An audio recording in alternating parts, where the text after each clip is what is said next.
الحمد لله رب العالمين الذي جعلنا من المسلمين وعلى آله وأصحابه وأزواجه وأتباعه أجمعين. أما بعد فقد قال الله تبارك وتعالى في كلامه المجيد وفي فرقانه الحميد: أعوذ بالله من الشيطان الرجيم. بسم الله الرحمن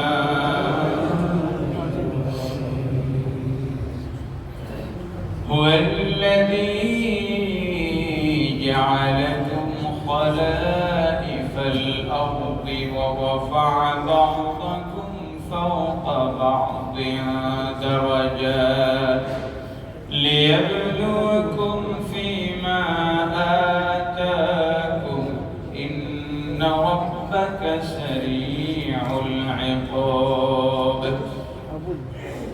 إن الله وملائكته يصلون على النبي يا أيها الذين آمنوا صلوا عليه وسلموا تسليما.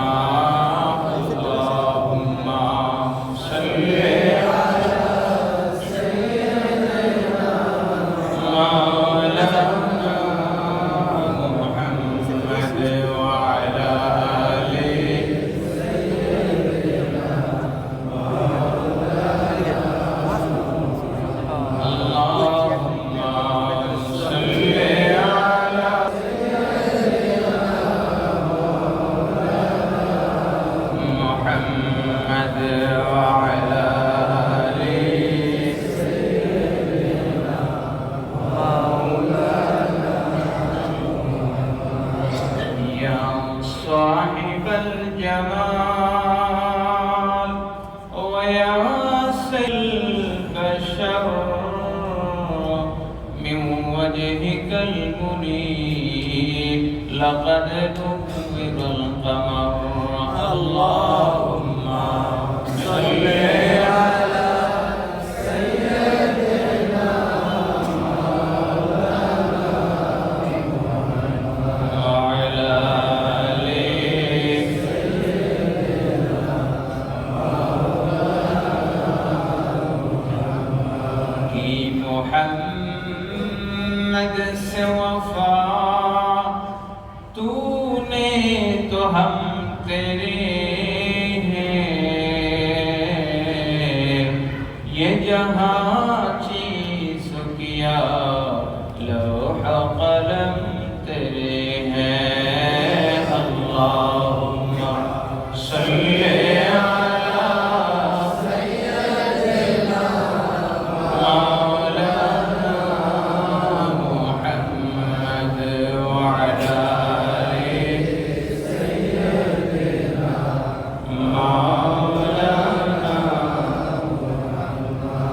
لا إله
আলহামদুলিল্লাহ।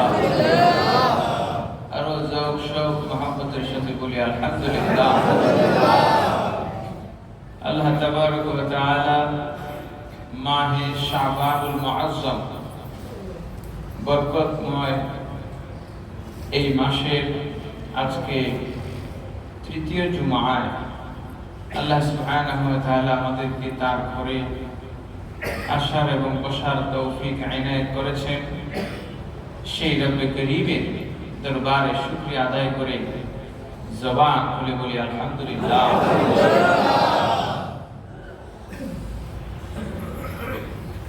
লাখ কোটি দরুদ ও সালাম পেশ করছি প্যারে নবী নূর নবী হুজুর पर नूर सल्लल्लाहु अलैहि वसल्लमेর উপরে, যার ওসিলায় আল্লাহ সুবহানাহু ওয়া তাআলা এই উম্মতকে উম্মতে খায়র হিসেবে, উম্মতকে শ্রেষ্ঠ উম্মত হিসেবে সকল উম্মতের মধ্যে শ্রেষ্ঠত্ব দান করেছেন বলি সুবহানাল্লাহ। এই উম্মতের শ্রেষ্ঠত্ব আল্লাহ সুবহানাহু ওয়া তাআলা শুধুমাত্র শেষ নবীর উসিলায়, শেষ নবীর কারণেই দিয়েছেন বলি সুবহানাল্লাহ। হাজিরিন, তো শেষ নবীর পরে এই উম্মতের মধ্যে আর কোন নবী আগমন করবেন না। আল্লাহ রাসূল সাল্লাল্লাহু আলাইহি ওয়াসাল্লাম বলেছেন, আমার পরে আর কোন নবী আগমন করবেন না, কিন্তু নবীর প্রতিনিধি আগমন করবেন বলি সুবহানাল্লাহ। এবং সেই প্রতিনিধি যারা হবে, সেই প্রতিনিধিদের বৈশিষ্ট্য কি হবে, তাদের আচার আচরণ কি হবে, কাজ কারবার কেমন হবে, দেন দরবার কেমন হবে, তাও কোরআন হাদিসে সুস্পষ্ট করেছেন বলি সুবহানাল্লাহ। আল্লাহ সুবহানাহু ওয়া তাআলা এই জগতের মধ্যে, আল্লাহ যেমন সমস্ত সৃষ্টিগুলোর মধ্যে আল্লাহর খলিফা মানুষ, আল্লাহর পক্ষ থেকে মানুষ এই পৃথিবীটাকে শাসন করছে, ঠিক কিনা বলে? হাতি, ঘোড়া, অন্যান্য প্রাণী, বিশাল বিশাল জলের মধ্যে কিংবা স্থলের মধ্যে যত প্রাণী আছে কিংবা যত হিংস্র শক্তিশালী প্রাণী আছে, কোনো প্রাণীকে এই পৃথিবী শাসনের দায়িত্ব দেয় না, দিয়েছেন কাকে? মানুষ। সেই মানুষদের মধ্যে যারা রাজ্য পালন, দায়িত্ব পালন করবে, শাসন করবে, তাদের কিছু নিয়ম নীতি, নীতিমালা, নির্দেশনা আল্লাহর পক্ষ থেকে আছে নাকি নাই? এই নির্দেশনাগুলো নিয়ে ইমাম গাজ্জালী রাহমাতুল্লাহি আলাইহি, আপনারা অনেকেই তার নাম শুনেছেন, ইমাম গাজ্জালী একখানা কিতাব লিখেছেন। কিতাবটির নাম হলো আত-তিবরুল মাসবুক ফি হুসনিস সুলুক আলা তারবিয়াতিল মামলুক। লম্বা কিতাবের নাম। অর্থাৎ আত-তিবরুল মাসবুক মানে হলো সত্যিকারের সম্পদ, এবং যারা রাজা বাদশা রয়েছেন তাদের জন্য আল্লাহর পক্ষ থেকে কি নির্দেশনা, ইমাম গাজ্জালী এই কিতাবটা রচনা করেছেন। এবং এই কিতাবটা ছিল আজ থেকে প্রায় 350-400 বছর আগের রচনা। ফার্সি ভাষায় লিখেছেন এবং এই ফার্সি ভাষা থেকে আরবিতে অনুবাদ হয়ে বাংলায়ও এটা তরজমা করা হয়েছে। আজ থেকে 50 বছর আগে এই কিতাবটা তরজমা হয়েছে। তো সেই কিতাবের আলোকে আমরা কিছু কোরআন হাদিসের আলোকে, আয়াত এবং রাসূলের হাদিসের আলোকে আমরা জানবো, কিছু ঘটনা জানবো। এই জানার থেকে আল্লাহ রাব্বুল আলামিন আমাদের সবাইকে শিক্ষা গ্রহণ করার তৌফিক দান করুন বলি আমিন। আমরা প্রত্যেকেই দায়িত্বশীল, ঠিক কিনা বলেন? আল্লাহর পক্ষ থেকে একটা দায়িত্ব আছে, সমাজের পক্ষ থেকে একটা দায়িত্ব আছে, দেশের পক্ষ থেকে দায়িত্ব আছে, পরিবারের পক্ষ থেকেও আমাদের প্রত্যেকের উপর একটা দায়িত্ব আছে, ঠিক কিনা বলেন? আমরা যারা বাবা আছি বা পরিবারের দায়িত্বশীল আপনারা যারা আছেন, এই গোটা পরিবারটাকে চালানো, ভরণ পোষণ দেওয়া, আইন শৃঙ্খলা রক্ষা করা, আপনি আপনার পরিবারের একজন রাজা, ঠিক কিনা বলেন? আল্লাহ রাসূল নিজেই বলেছেন, কুল্লুকুম রাঈন ওয়া কুল্লুকুম মাসউলুন আন রাইয়াতিহি। তোমরা প্রত্যেকেই রাখাল। রাঈ মানে হলো রাখাল। ভেড়া ছাগল যেরকম একজন রাখাল দেখে শুনে রাখে, তার সব দায়িত্ব এদেরকে খাবার খাওয়ানো, এদের নিরাপত্তা দেওয়া, সেফটি সিকিউরিটি দেওয়া। ঠিক তদ্রূপ আমরা প্রত্যেকেই এই দায়িত্ব থেকে কেউ মুক্ত নই, ঠিক কিনা বলেন? প্রত্যেকে নিজ নিজ জায়গা থেকে এই দায়িত্বটা কিভাবে পালন করতে হবে এই কিতাবের মধ্যে ইমাম গাজ্জালী রাহমাতুল্লাহি আলাইহি সুস্পষ্ট ভাবে তুলে ধরেছেন। আমার হাতে এই কিতাবটা আছে। আমার হাতে যে কিতাবটা, এটা অনেক পুরনো কিতাব, সেই 1975 সালে অনুবাদ করা। এটা ইমাম গাজ্জালী রাহমাতুল্লাহি আলাইহির লেখা। ওইটা 100 আপনার এই বইটার টোটাল পৃষ্ঠা হলো 199 পৃষ্ঠা। এই টোটাল বইটার দাম হলো মাত্র 7.5 টাকা। কত টাকা? 7.5 টাকা, 7 টাকা 50 পয়সা। আজিজিয়া কুতুবখানা, আজকে না, 50 বছর আগে না, 50 বছর আগে। তো সেখান থেকে আমরা কিছু জানার চেষ্টা করব। আল্লাহ তাবারক ওয়া তাআলা আমাদেরকে জানার, মানার, বোঝার, তদানুযায়ী আমল করার তৌফিক দান করুন বলি আমিন।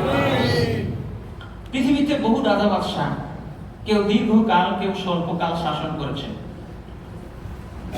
একদিনের রাজা, 12 ঘন্টার রাজাও পৃথিবীতে আছে। মসনদে বসেছেন, পিছন দিক দিয়ে আরেকজন ছুরি মারছে, তো শেষ। 6 ঘন্টা আছেন। এরকম ইতিহাস কি বলে? কিন্তু তাদেরকে ইতিহাস যেভাবে স্মরণ করুক আর না করুক, ইনসাফের উপরে, ন্যায়ের উপরে কেউ যদি অটল অবিচল থাকে, পৃথিবীর ইতিহাস কিয়ামত পর্যন্ত তাকে স্মরণ করতে বাধ্য বলে। সুবহানাল্লাহ। খোলাফায়ে রাশিদার 4 জন খলিফার পরে হযরত ওমর ইবনে আব্দুল আজিজ রাহমাতুল্লাহি আলাইহি, যাকে পঞ্চম খলিফা বলা হয়, তার শাসনকাল ছিল একেবারে, ডিউরেশন ছিল একেবারে স্বল্প, 99 থেকে 101 হিজরি। এই অল্প সময়ের মধ্যে তিনি ঐতিহাসিকভাবে যে প্রভাব রেখে গিয়েছেন ইনসাফ এবং আদালতের, পৃথিবীর ইতিহাসে আজও মানুষ তাকে স্মরণ করে বলে। সুবহানাল্লাহ। ছোট্ট একটা ঘটনা তার দিয়ে শুরু করি, যে তারা রাজা হয়ে প্রজাদের প্রতি কিভাবে ইনসাফ করতেন, কিভাবে প্রজাদের প্রয়োজন পূরণ করতেন, এবং কিভাবে প্রজাদের প্রতি তারা মুখাপেক্ষী ছিলেন। হযরত ওমর বিন আব্দুল আজিজ রাহমাতুল্লাহি আলাইহি যখন খলিফা হলেন, এর কিছুদিন পর পুরো গোটা রাজ্যের মধ্যে দুর্ভিক্ষ দেখা দিল, অনাবৃষ্টি শুরু হলো। অনাবৃষ্টির ফলে দুর্ভিক্ষ, দুর্ভিক্ষের ফলে মানুষের মধ্যে হাহাকার শুরু হয়ে গেল। একজন বুজুর্গ আল্লাহর ওলি হযরত খলিফা ওমর বিন আব্দুল আজিজ রাহমাতুল্লাহি আলাইহির দরবারে গেলেন। যাওয়ার পরে খুব সুন্দর করে বললেন, খলিফা, আপনার ধনভাণ্ডারে, রাষ্ট্রীয় কোষাগারে যে সম্পত্তিগুলো আছে, এই সম্পত্তিগুলো 3টা অবস্থার যে কোনো একটা অবস্থা হবে। হয় এগুলো আল্লাহর সম্পদ, না হয় এগুলো আপনার সম্পদ, না হয় এগুলো প্রজাদের সম্পদ। যদি আল্লাহর সম্পদ হয়, তাহলে আল্লাহর এই সম্পদের কোনো প্রয়োজন নাই।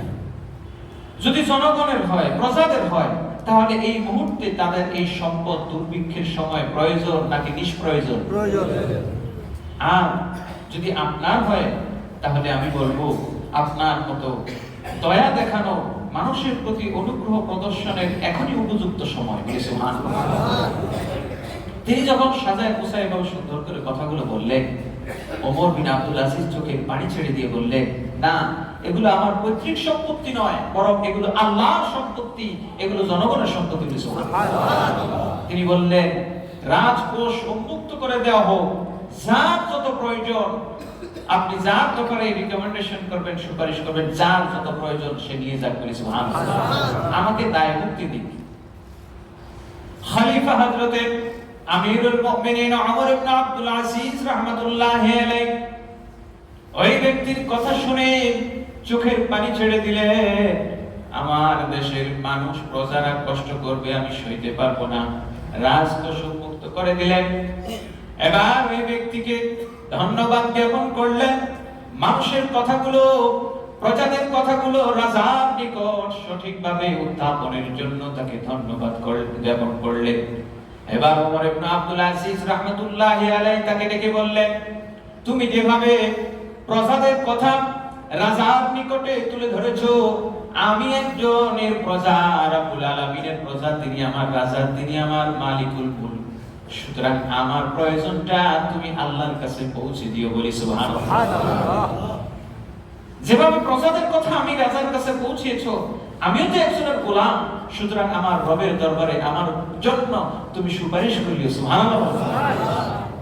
হাজরিন, এই ছিল তখনকার আমির, খলিফাগণ, তখনকার রাজা বাদশাগণ। হাজরিন, ইমাম গাজালি এই কিতাবের মধ্যে উল্লেখ করেছেন, পারস্যের নাউশারিয়া বাদশা, জুলুমের উপরে রাজত্ব, সেটা যতই বিশাল, যতই শক্তিশালী হোক না কেন, সেটি ক্ষণস্থায়ী। কিন্তু ন্যায় এবং ইনসাফের উপরে কোনো রাজত্ব যদি থাকে, সেটি যদি মুশরিক হয়, কাফের হয়, সেটি দীর্ঘস্থায়ী। সুবহানাল্লাহ বলবেন।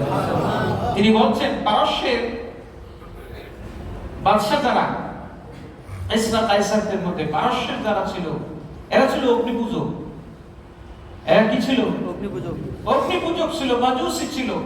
কিন্তু তাদের দেশে যেহেতু ইনসাফ ছিল, ন্যায়পরায়ণতা ছিল, যার ফলে এদের রাজত্ব পৃথিবীতে সবচেয়ে দীর্ঘস্থায়ী হয়েছে ৪,৫০০ বছর ধরে।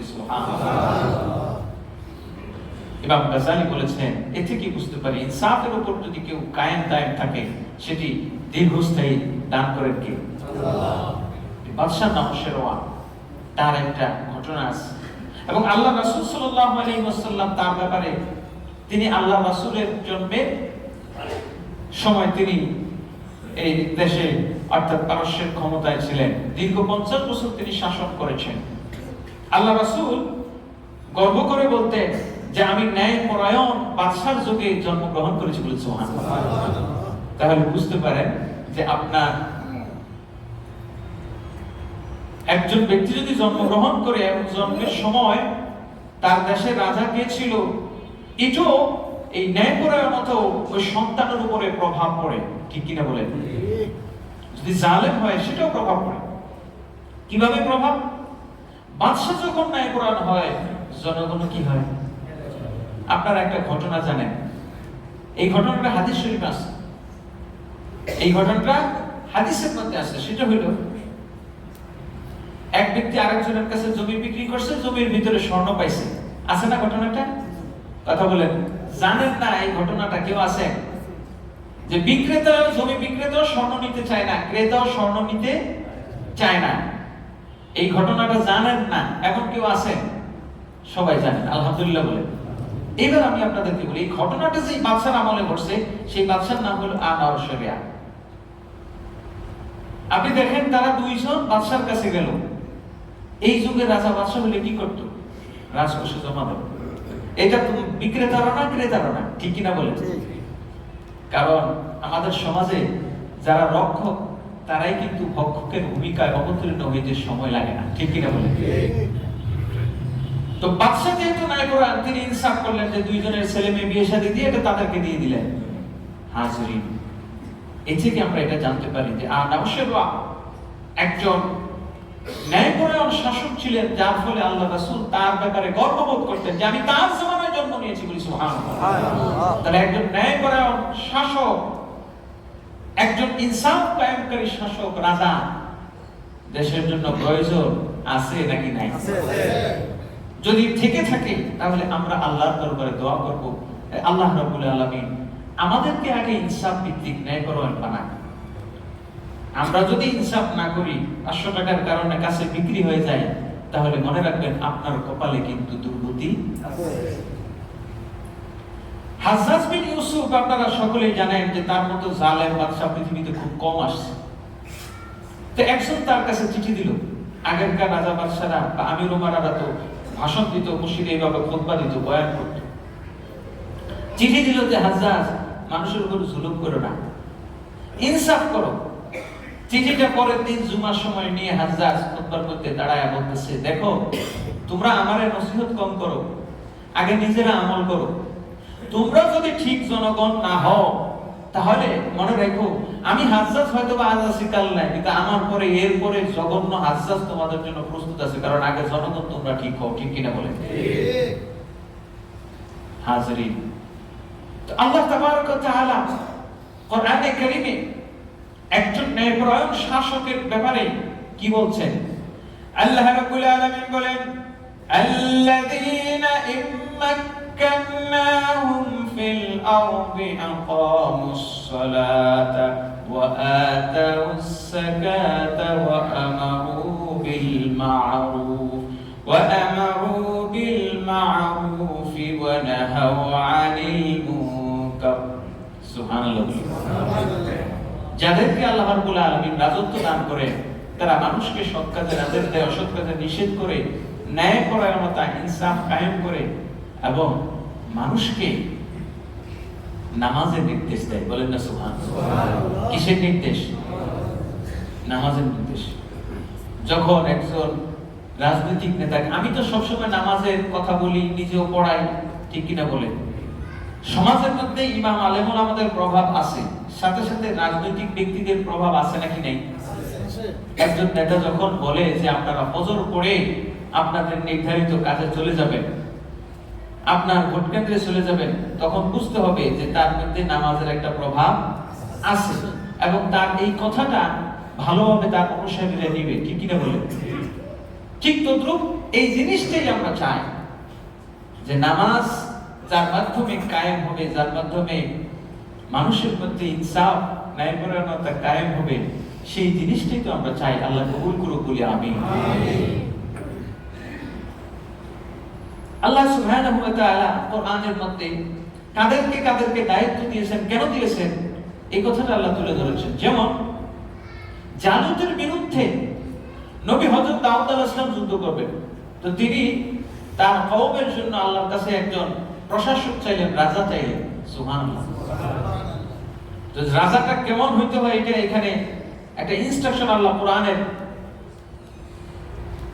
কোরআনের সূরা বাকারার 247 নম্বর আয়াতে আল্লাহ বলছেন ইন্নাল্লাহা আসতাফাহু আলাইকুম ওয়া সাদাহু বাসতান ফিল ইলমি ওয়াল জিসম। সুবহানাল্লাহ। ইন্নাল্লাহা, তালুতকে যে আমি আল্লাহ তোমাদের উপরে রাজা বানায়া দিলাম, কেন বানাইছি? তোমরা অনেকে পছন্দ করো না, বাড়ি ঘর নাই, টাকা পয়সা নাই, অনেক কিছুই নাই, কিন্তু তাকে দুইটা কারণে আমি রাজা বানাইছি। আল্লাহ কোরআনে বলছেন সূরা বাকারা 247, তালুতকে ইন্নাল্লাহু আসতাফাহু আলাইকুম, নিশ্চয়ই আল্লাহ তাকে তোমাদের জন্য মনোনীত করেছেন। কেন? ওয়াসাদাহু বাসতা, তার দুই হাতকে দৃঢ় করেছেন, প্রসারিত করেছেন, শক্তিশালী করেছেন। কেন? কি দিয়ে? দুইটা জিনিস, একটা হলো ফিল ইলমি ওয়াল জিসমি, যেমন তার বডি বাটা আছে, শরীর আছে, জিসম মানে শরীর, শক্তি, আরেকটা হলো ইলম। বলেন সুবহানাল্লাহ। এখন যদি একজন খায়রুলের মতো লোক, খায়রুল চিনেন না? খায়রুলকে অনেকে চিনেন তো। খায়রুলের মতো একজন লোককে যদি দেশের রাজা বানানো হয়, এটা AK-47টা আলগা করতে পারবে? কথা বলছেন নাই? অর্থাৎ ইলমও লাগবে, শক্তিও লাগবে, রাজা যে হইতে হবে। আল্লাহ এখানে বলে দিচ্ছেন তালুতকে আমি দুইটা কারণে রাজা বানাইছি, একটা হচ্ছে তার মধ্যে ইলম আছে, আর একটা হলো শক্তি আছে। সুতরাং জান্নাতের লোককে আপনি চাইলেই দিতে পারবেন, আল্লাহ দেয় না। এবং আল্লাহ নিজেই বলছেন কেন দেন, দিয়া ধন চাইবন কাড়া নিতে কতক্ষণ। আল্লাহ নিজেই বলছেন হুয়াল্লাযী জাআলাকুম খালাইফাল আরদি ওয়া রাফা'a বা'দাকুম ফাওকা বা'দিন। আল্লাহ রাব্বুল আলামিন তিনি সেই মহান সত্তা, যিনি খালাইফাল আরদি, জমিনের প্রতিনিধি নির্বাচন করেন। সুবহানাল্লাহ। এই ক্ষমতা দেওয়ার মালিক কে? আল্লাহ। আল্লাহ নিজে বলেন কুলিল্লাহুম্মা মালিকাল মুলকি তুতিল মুলকা মান তাশা ওয়া তানসিউল মুলকা মিম্মান তাশা। বলে সুবহানাল্লাহ। রাজত্বের মালিক কে? আল্লাহ। আল্লাহ যাকে ইচ্ছা সম্মান দেন, রাজত্ব দেন, যার থেকে ইচ্ছা রাজত্ব কেড়ে নেন। মানুষ আজ আছে, কাল নাই। আর জনগণ, এই খাড়ার মধ্যে জনগণ এই সোজা এই বাঁকা। জনগণ আপনার সামনে এই মাত্র স্লোগান দিবে, ধরেন আপনি বক্তৃতা দিতেছেন, খুব সুন্দর, কিন্তু একটু যদি উল্টাপাল্টা কথা হয়ে যায়, এতক্ষণ আপনাদেরকে দেখে খুব স্লোগান দিল, ফুল ছুঁড়ে মারলো, কিন্তু কিছুক্ষণ পরে আবার জুতা মারতেও জনগণের দেরি হয়। এটা হলো পাবলিক। ছোট্ট একটা ঘটনা বলি আপনাদের। পাবলিক যে কি অবস্থা, এটার ঘটনাটা হলো হযরত শামসুদ্দিন তাবরিজি রাহমাতুল্লাহি আলাইহি আর জালালউদ্দিন রুমি রাহমাতুল্লাহ আলাইহি, যিনি মসনবী শরীফ লিখেছেন। তো রুমির উস্তাদ হলো শামসুদ্দিন তাবরিজি। কি নাম? শামসুদ্দিন তাবরিজি। কথা বলে শামসুদ্দিন। অনেকে ঘুমাইতেছে, ঘুমাবেন না প্লিজ। হ্যাঁ, দেখ শুনতেছেন তো? রুমির উস্তাদ কে? শামসুদ্দিন তাবরিজি। শামস তাবরিজি রাহমাতুল্লাহ আলাইহি। শামস তাবরিজি। উনি এবার মাওলানা জালালউদ্দিন রুমি, যেহেতু ইমাম সাহেব, খতিব সাহেব বড় আলেম, এলাকার সবাই তাকে সম্মান করে, উনিও ভাবে বুঝি এবার আমি ভোটে দাঁড়ালে এমপি হয়ে যাব। এত সহজ। আপনারা আমাকে এই যে এত মুসল্লি আমার পেছনে নামাজ পড়তেছেন, কথা শুনতেছেন, কিন্তু আমি যদি ভোট চাই 5 জন দিবেন না। কথা কোন ঠিক না? এটাই স্বাভাবিক। কারণ জনগণের মুড কখন সুইং হয়? বাচ্চাদের মতো। কিসের মতো? বাচ্চাদের মতো। মুড সুইং হইতে সময় লাগে না। তিনি খুব গর্বে বুক ফুলিয়ে হাঁটেন যে আমার দেশের সব জনগণ আমার ভক্ত। শামস তাবরিজি তাকে পরীক্ষা ফেললেন। মাওলানা জালালউদ্দিন রুমিকে বলতেছেন, শোনো, তোমার এই অহংকার ভাঙতে হবে। হুজুর কি করতে হবে বলেন? তুমি ওই বার থেকে এক বোতল লাল পানি নিয়ে আসো। কি পানি? লাল পানি নিয়ে আসো। আস্তাগফিরুল্লাহ হুজুর, এই কথা এই কেন আমার দিয়ে করেন? আমার হুকুম, ওস্তাদের হুকুম। যাই হোক, রাতের গভীরে গেছে আনতে, লাল পানির বোতল নিচে, জামার নিচে নিতে, যে কোনো দূর থেকে একজন দেখছে, এই ধর ইমাম সাহেব এই লাল পানি দিছে, এই রে ধর কইছে, আমি সব মিলে আসছে। কি এত বড় হুজুর, আপনি লাল পানি নিয়ে যান কই? এই মায়ের কি থাপ্পড় দিতে দিতে দিতে দিতে মসজিদ পর্যন্ত নিয়ে গেছে। এবার শামস তাবরিজি দৌড়ে আসছে। এই কি হয়েছে জনগণ, কি হয়েছে, মারা কেন? হুজুর এতদিন ওনারে এত ভালো জানছি, উনিও লাল পানি খায়। আয় হায়, কোনো উপায় নাই। খবরদার একটা কথা বলবা না। আগে কি আনছে আগে দেখো, এটা কি লাল পানি নাকি মধু? তাই তো দেখলাম না তো, আগে চাইটা দেখো, এটা খুলে দাও তো সবাই। এই আস্তাগফিরুল্লাহ, তো মধু। এখন সবাই কপালে হাত দেয়, ওনার পায়ে পড়ে, পায়ে পড়ে মাপ চায়। এই একটু আগে ওনারা মারছে, এখন কি করে? তাহলে বুঝতে পারলেন পাবলিকের মুড সুইং হইতে সময় লাগে না। শামস তাবরিজি এবার ছাত্ররে মাওলানা জালালউদ্দিন রুমিকে টেনে নিয়ে রুমের মধ্যে নিয়ে ঠান্ডা করে বুঝাইতেছে, কষ্ট হয়েছে খুব না, আমার একটু দেরি হয়ে গেছিল, আর একটু আগে এলে বেশি মাইর খাইতেন। হুজুর এই কামটা আপনি না করলেও পারতেন, আমারে দিয়ে অপমানটা করাইলেন, আবার ওইখানে এই কারিশমা দেখাইলেন, লাল পানির জায়গায় মধু হলো কেমনে? শোনো, আমি জনগণের মুড সুইংটা দেখানোর জন্য কাজ করছি। আমি আগেই ওই দোকানদারকে বলে আসছি যে জালালউদ্দিন রুমি যখন আসবে লাল পানি চাইলে তুমি তার মধু দিয়ে দিবা। সুবহানাল্লাহ বলবেন না? হাজিরিন, এই ঘটনাটা, গল্পটা এতে শিক্ষণীয় আছে। আমরা পাবলিক স্লোগান দিতেও দেরি করি না, ফুল দিতেও দেরি করি না, আবার জুতা মালা পরাইতেও দেরি করি না। এই জন্য জনগণ যতক্ষণ সোজা না হবে, হাজ্জাজ বিন ইউসুফ বলছে আগে নিজে সোজা হও, ও আনফুসাকুম ওয়া আহলিকুম নারা, তাহলেই তোমাদের জন্য অমর। আর যদি 500 টাকায় বিক্রি হয়ে যাও, তো তোমার আর পাঠার চাইতে কোনো মূল্য ব্যতিক্রম নাই। হাজিরিন, আল্লাহ নিজেই কোরআনে কারীমে বলেছেন, ইন্নাল্লাহা লা ইউগাইয়িরু মা বিকাওমিন হাত্তা ইউগাইয়িরু মা বিআনফুসিহিম। আল্লাহ পাক জাতির ভাগ্য ততক্ষণ পর্যন্ত পরিবর্তন করেন না যতক্ষণ পর্যন্ত তারা নিজেদের ভাগ্য নিজেরা পরিবর্তন করতে না চায়। সুবহানাল্লাহ। তো রাজা বাদশাহ কেমন অনেক ঘটনা। এর থেকে একটা জিনিস, রাজা বাদশাহ হইলে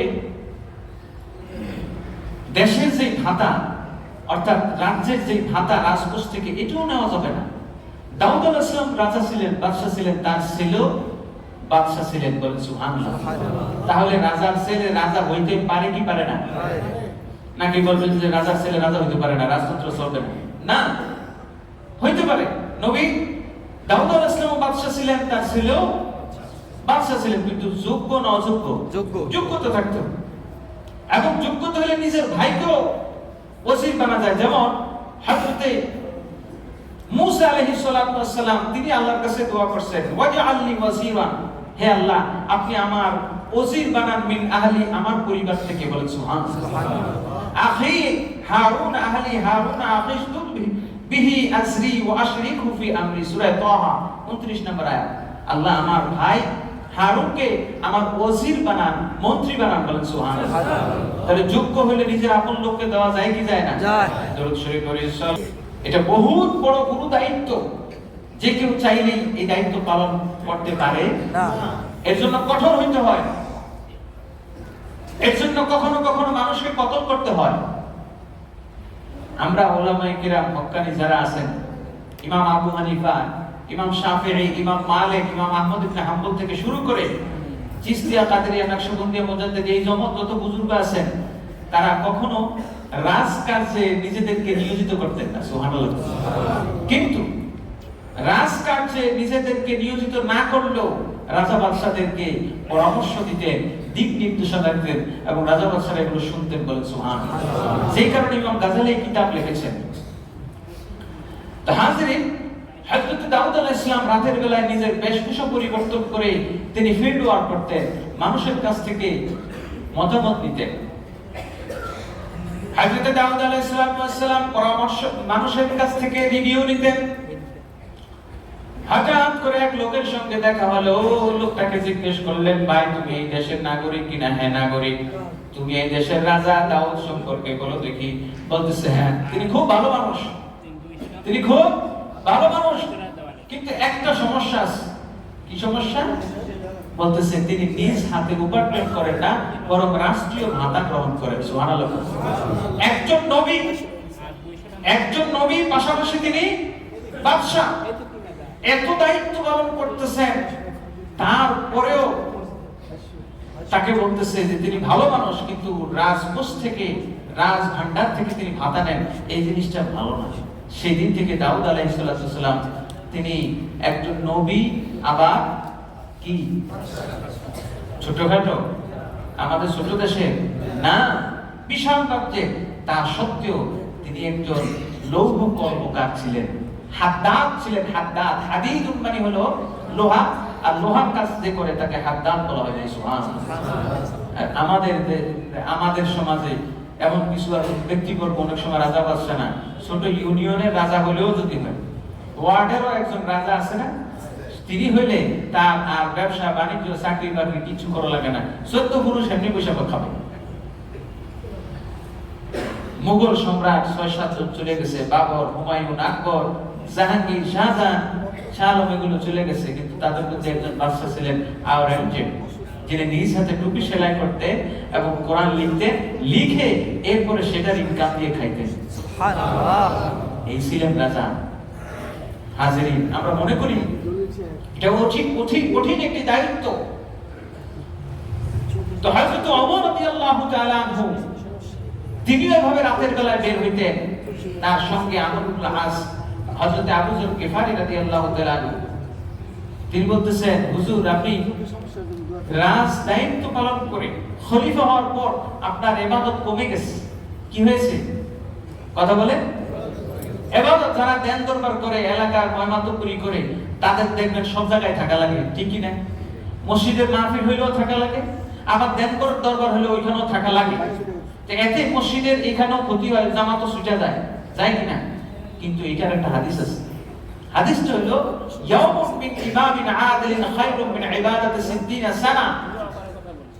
কোন ন্যায়পরায়ণ বাদশা যদি একটা ইনসাফের বিচার করে, তো একটা ইনসাফ ভিত্তিক বিচার ব্যবস্থা কায়েম করার কারণে তার আমলনামায় 60 বছর নফল ইবাদত সওয়াব দিয়ে দিবে, কারণ সে যে ইনসাফ কায়েম করলো, এই পুরো গোটা জাতিকে সে অধঃপতন থেকে রক্ষা করলো, ঠিক কিনা বলেন? হাজিরিন, তাহলে তার ইনসাফ ভিত্তিক শাসন ব্যবস্থার গুরুত্ব এবং প্রভাব, এবং এর বিনিময়ে আল্লাহর পক্ষ থেকে সওয়াব আছে নাকি নেই? আছে। কিন্তু তাকে জবাবদিহি করতে হবে। তো তিনি রাতের বেলা জায়নামাজ বাদ দিয়ে বাড়ি বাড়ি ঘুরতেছেন, খবর নিচ্ছেন ওমর রাদিয়াল্লাহু তাআলা আনহু। তিনি বললেন, শোনো, আমার ভয় হয় কাল কিয়ামতের ময়দানে আমার এলাকায় একটা কুকুর যদি চর্মরোগে মারা যায়, চিকিৎসাবিহীন অবস্থায়, তাহলে কাল কিয়ামতের ময়দানে আমি ওমরকে খলিফা হিসেবে, দায়িত্বশীল হিসেবে আল্লাহ দরবারে আসামির কাঠগড়ায় দাঁড়াইতে হবে। কত বড় কথা বলেন, সুবহানাল্লাহ। হাজিরিন, এই সমাজে কুকুর তো মরে মরে, মানুষ কি মরে কি মরে না? মরে। আহা, হযরত ওমর রাদিয়াল্লাহু তাআলা, এই জন্য বলছি যে শাসনের দায়িত্ব এত সহজ মনে করেন না, যে কেউ লাভ দিয়ে এটা চাইেন না। আল্লাহ রাসূল বলছেন যে আমাদের কাছে যে দায়িত্ব চাই আমরা তাকে দেই না। এক সাহাবী এসে নবীজির কাছে, আমার সাহাবীর নামটা মনে নাই, আল্লাহ রাসূল বলেন তুমি আল্লাহকে ভয় করো, তুমি এই কোনো দায়িত্ব পারবে না। ওমর রাদিয়াল্লাহু তাআলা আনহুর মৃত্যুর পর তার ছেলে খালি আল্লাহর কাছে দোয়া করেন, আব্দুল্লাহ ইবনে ওমর, আল্লাহ আপনারা একটু স্বপ্নে দেখেন না।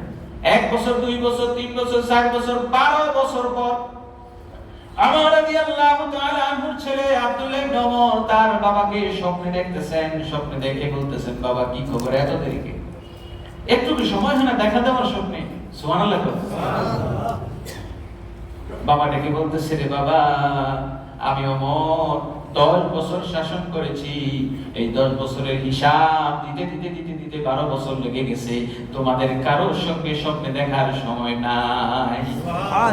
আমার আল্লাহ আমার উপরে দয়া করেছে, আমি যে ভয় করেছি সেই ভয় করার কারণে যে ওমর ভয় করেছেন আমার রাজ্যের মধ্যে একটা কুকুর যদি চর্মরোগে চিকিৎসাবিহীন অবস্থায় মৃত্যুবরণ করে, আমি খলিফা হিসেবে আমাকে জিজ্ঞেস করা হবে যে মানুষগুলো সমাজের দায়িত্ব নিচ্ছেন, আপনার বিবেককে প্রশ্ন করেন 1-1.5 লাখ 1.5-2 কোটি মানুষের দায়িত্ব আপনি পালন করতে পারবেন কিনা, নিশ্চিত করতে পারবেন কিনা।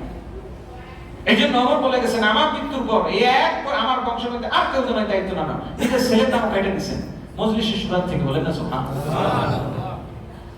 এই জন্য দায়িত্ব বড় জিনিস। চীন দেশের বাদশা, যে বললাম তাদের মধ্যে ইনসাফ ছিল, তার কান বধির হয়ে গেছে, কানে কম শুনে কোনো চিকিৎসায় কাজ হয় না, কান্না শুরু করে দিল। হেকিম চিকিৎসকরা ডেকে বলছে, আপনি কাঁদতেছেন কেন? বলতেছেন আমার কান বধির হয়ে গেছে, আমি কোনো মজলুমের আর্তনাদ, মজলুমের ফরিয়াদ নিজ কানে শুনতে পারবো না। মজলুমরা আমার বাড়িতে এসে বিপদ ঘন্টা বেল বাজাইতো, আমি বেশ সেই ঘন্টার আওয়াজ এখন শুনতে পাই না। আমি কিভাবে মজলুমের ফরিয়াদ আমি শুনবো, তার জন্য কিভাবে ইনসাফ কায়েম করবো সেই দুঃখে কাঁদতেছি।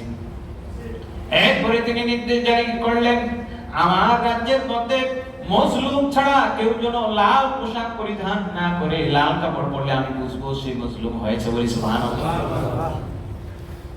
এই বাদশা নওশেরওয়ার কথা যে প্রথম বলছিলাম, বাদশা নওশেরওয়ার তারা কিভাবে রাজ্য শাসন করতেন, তিনি হঠাৎ ফরমান জারি করলেন, আমার চিকিৎসার প্রয়োজন, যেখানে পাও সেখান থেকে পুরনো ইট খুঁজে আনো। কি ইট? পুরনো ইট। পুরনো ইট। রাজ্যের মধ্যে খোঁজ করতে করতে করতে করতে কোথাও পুরনো ইট খুঁজে পাওয়া যায়? সুবহানাল্লাহ বলবেন না? পেছনে একজন ঘুমাইতেছে, পেছনে সবাই তাকেন না, আমি দেখতেছি। যাই হোক, আল্লাহ কবুল করুন বলি আমি। এটাই হলাম আমরা জনগণ। আমাদেরকে হুঁশ থাকতে হবে, হুঁশ হারাইলে হবে না। ইমাম গাজালি অনেকগুলো কথা বলছে, সেই সব কথা বলা যাবে না এবং সেগুলো সবেও নাই। তো রাজ্যের মধ্যে পুরনো ইট নাই, তিনি পুরনো ইট খোঁজ করলেন কেন? তিনি বলছেন আমার চিকিৎসার প্রয়োজন। সবাই রাজার সৈন্য সম্বন্ধে এসে বলতেছেন, রাজা মহাশয় পুরনো ইট নাই। তিনি এবার খুশি হয়ে গেলেন। সবাই বলতেছে আপনি পুরনো ইট না পায়, এটা তো না পায়, যেটা চাইছেন পান নাই, যারা আফসোস করবেন। তিনি খুশি হলেন, আমি এই কারণে চাই না, আমি খোঁজ নিতেছিলাম যে আমার রাজ্যে কোনো পুরনো বাড়ি আছে কিনা, জরাজীর্ণ ঘর আছে কিনা, যেটা মেরামত করা লাগবে, আমি মেরামতের জন্য বলছি। সুবহানাল্লাহ। বলতেছে একটা পুরনো বাড়িও নাই, সবার বাড়ি নতুন, বরং আপনার বাড়ি ছিল তাদেরটা নতুন। সুবহানাল্লাহ। কিন্তু আমরা দেখি এর বিপরীত। এই জন্য কোন একজন ব্যক্তি বলছে যে বস্তিবাসীর জন্য উন্নয়ন করবে। এই মানুষগুলো যখন ইচ্ছে করে ন্যায়পরায়ণতার জন্য যখন চায় সে করতে পারে, ঠিক কিনা বলে? আল্লাহ রাব্বুল আলামিন একজন ব্যক্তিকে যখন দায়িত্ব দেন, সে যেই হোক না কেন, এই দায়িত্বের যোগ্যতা দিয়ে তাকে প্রেরণ করেন। সুবহানাল্লাহ। আল্লাহ রাব্বুল আলামিন নিজে কোরআনে বলেছেন, ইন্নাল্লাহা আস্তাফা আদাম ওয়া নূহা ওয়া আলা ইব্রাহিম ওয়া আলা ইমরান আলাল আলামিন। বলেন সুবহানাল্লাহ। আল্লাহ তাবারাকা ওয়া তাআলা কোরআনে কারীমে আদম আলাইহিস সালামকে, নূহ আলাইহিস সালামকে, ইব্রাহিম আলাইহিস সালামের বংশধরকে দায়িত্ব দিয়েছেন রাজ্য পরিচালনার জন্য। তেমনি ভাবে হযরত ইব্রাহিম আলাইহিস সালামের ব্যাপারে বলেছেন, ইন্নী জাইলুকা লিন-নাসি ইমামা, ইব্রাহিম আমি তোমাকে জাতির নেতা বানিয়ে দিলাম।